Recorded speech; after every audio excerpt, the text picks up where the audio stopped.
Hello everybody, welcome to my first real Let's Play. We are going to play Europa Universalis 4. First question you probably would ask is why 4 and not 5? It's because, as far as I have seen, Europa Universalis 5 isn't really finished yet. They are still working on it, and at least the Steam reviews say that it has some severe bugs, and it's not a finished game. So that's why we are going to play the classic, Europa Universalis 4. Which country are we going to play? It's going to be Castile. Later, this will be, of course, Spain. And yes, let's look at the settings. We are going to play on difficulty hard.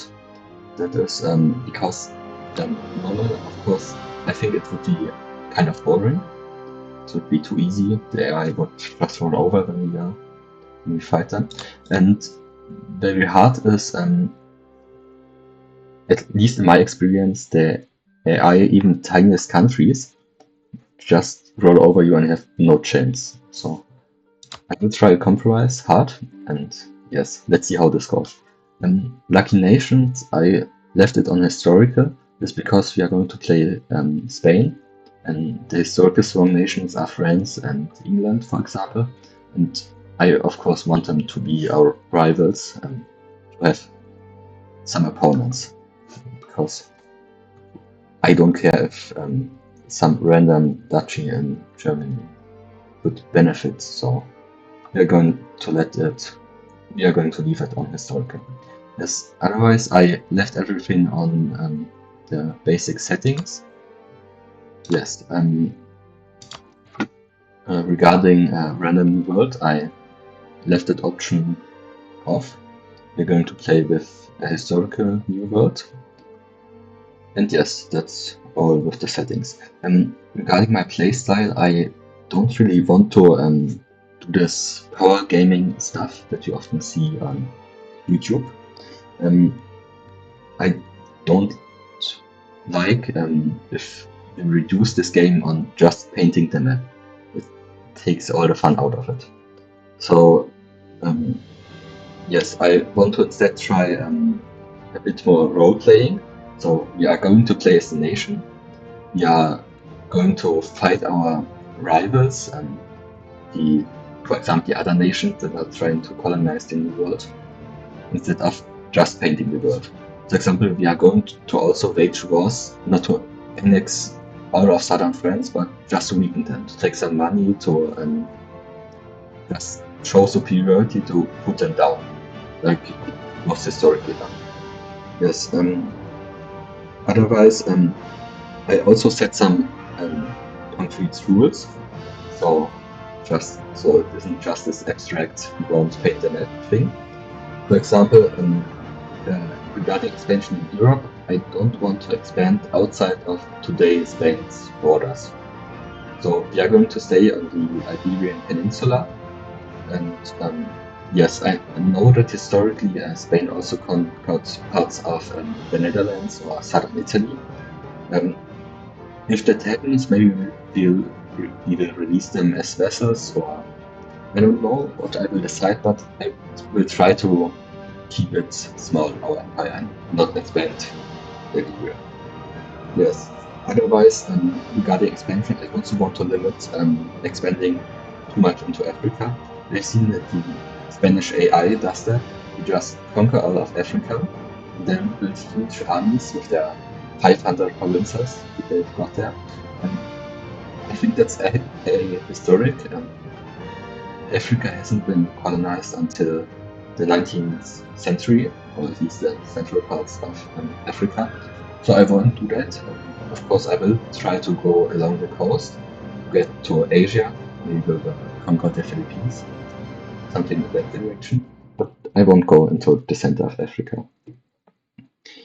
Otherwise, I also will try to not found the first colony before 1492. That's the year that Columbus discovered America, or at least that's the year in which the first colony was created. So after that year we can settle, but before that I think that would be too much rushing it. So you play it slow in that regard. Yes. Otherwise, also I set as a rule that Spain will remain Catholic and that we will roleplay in that direction. So we will fight the Ottomans if they attack too many Catholic nations. In the religious wars, we will fight on the Catholic side. We will also support other Catholic nations fighting against Protestants. And yes, I also will try to keep historic rivalries. So, for example, we won't ally with France. They are a historic rival of Spain. We don't have to fight them. If they are, for example, just a small nation, then there's no point in it. But we also won't ally them. The same with, for example, Portugal at the beginning, while colonizing the Americas. We won't ally them.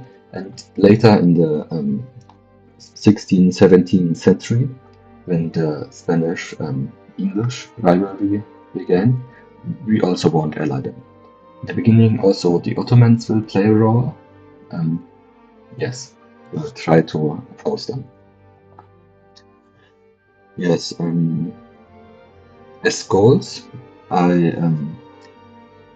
we will try to be on the same level as the other major powers in Europe. We will fight for hegemony in Europe and especially over the two American continents. So we will try to colonize it, at least most of it. Yes, we will also do the mission tree and try to do what the game thinks what Spain should do.